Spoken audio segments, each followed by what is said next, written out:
திருமணத்திற்கான நகை தேவைதான் ஒரு பெரிய விஷயமா பாக்குறாங்க. என் பொண்ணுக்கு கல்யாணம் பண்ணும்போது நான் இத்தனை சவரன் போடணுமே, நான் எங்க அந்த பணத்துக்கு போவேன் அப்படின்னு சொல்லி அதை நீண்ட கால அடிப்படையில சேமித்து வைப்பதற்கான திட்டங்கள் அப்படின்னு நீங்க என்ன சஜஸ்ட் பண்ணுவீங்க? அவங்க ஒருத்தர் சொல்லும் போது கூட நான் நிலமா வாங்கி போட்டா பயன் சொன்னாங்க. அந்த மாதிரி வேற வழிகள் இருக்காது. நிச்சயமா இந்தியாவுல இடத்துக்கான தேவைங்கிறது தங்கத்துக்கான தேவையை விட அதிகமா இருக்கு. ஆனா எல்லாரோடையும் நிலம் இன்னைக்கு வாங்க முடியாத அளவுக்கு உச்சத்துல இருக்கு. தங்கம்ங்கிறது ஒரு பாசிங் பேஸ் மாதிரி, அதாவது ஒரு பெரிய இலக்கை அடைவதற்கான சிறுக சிறுக சேமிப்பதற்கு ரெக்கரிங் டெபாசிட் எப்படி இருக்கோ அந்த மாதிரி தங்கம்ங்கிறது ஒரு சிறிய சேமிப்பு முறை. முதலீட்டின் அடிப்படையில் பார்க்கும்போது ஆபரண தங்கத்தை பத்தி பேசல. அந்த மாதிரி அது அந்த இலக்கை பெரிய இலக்கை அடைவதற்கான ஒரு சிறிய சேமிப்பு முறையாக தங்கம் காலங்காலமாக பயன்படுத்தப்பட்டு வந்திருக்கிறது. அப்படித்தான் நம்ம அதை பார்க்க முடியும். இப்ப பெண்களுடைய கல்யாணத்துக்குன்னு ஒரு சொல்லப்படுகிறது. இப்போ மேல் நடுத்தட்டு மக்கள், அதற்கு மேற்பட்டவர்கள் நடுத்தட்டு மக்கள் இது பெரிய அளவுல மாறிடுச்சு.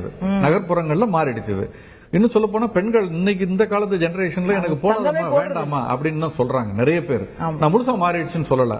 அது இப்ப கீழ் நடுத்தட்டு மக்கள்ல இன்னமும் அது மாறல. கிராமப்புறங்கள்ல அது மாறல. அது ஓரளவு கால ஓட்டத்துல மாறும் நான் நம்புறேன். ஆனால் அது மாறுற வரைக்கும் அவங்களுக்கு அது வாழ்க்கையில் ஒரு இன்றியமையாத பொருளா அவங்க கருதும் பொழுது அதை உரிமையா நினைப்பதற்கு அவங்களுக்கு எல்லா விஷயமும் இருக்கு. ஆனால் அதற்கான சேமிப்பு திட்டங்கள்ல அவங்க கவனம் செலுத்தணும்னு நான் நினைக்கிறேன். சிறு சிறு சேமிப்பதற்கு பல திட்டங்கள் இருக்கு. ரெக்கரிங் டெபாசிட்ல இருந்து தங்க சீட்டு எடுத்துக்கிட்டோம்னா அதுல இருக்கக்கூடிய இன்னைக்கு ஒரே ஒரு சிக்கல் என்னன்னா, பெரிய அளவுல நெறிமுறை, அதுக்கு ஒரு அடிப்படை நெறிமுறைப்படுத்தப்பட்டிருக்கே தவிர பெரிய அளவுல இல்லைங்கிறதுனாலதான் 100 ஆண்டுகளுக்கு மேற்பட்ட ஒரு நிறுவனம் கூட அந்த தங்க சிட் ஃபண்ட் நடத்திக்கிட்டு இருந்த நிறுவனம் இன்னைக்கு மூடப்பட்டது. அந்த நிறுவனம் பிரச்சனை, அந்த பணம் போயிடுச்சு அப்படிங்கறதெல்லாம் வருது. எனவே ஒரு ஃபுல் ப்ரூஃபா இதுக்கு ஒரு சிஸ்டம்ங்கிறது எதுவும் கிடையாது. என்னை பொறுத்த வரைக்கும் நீண்ட கால அடிப்படையில் தேவைப்படுறவங்க சாவரன் கோல்டு பாண்டுன்னு சொல்லி அரசு வெளியிடக்கூடியதுல முதலீடு செய்யணும். 3 to 5 ஆண்டுகள்ங்கிறவங்க காயின்ல வாங்கி வச்சுக்கலாம்.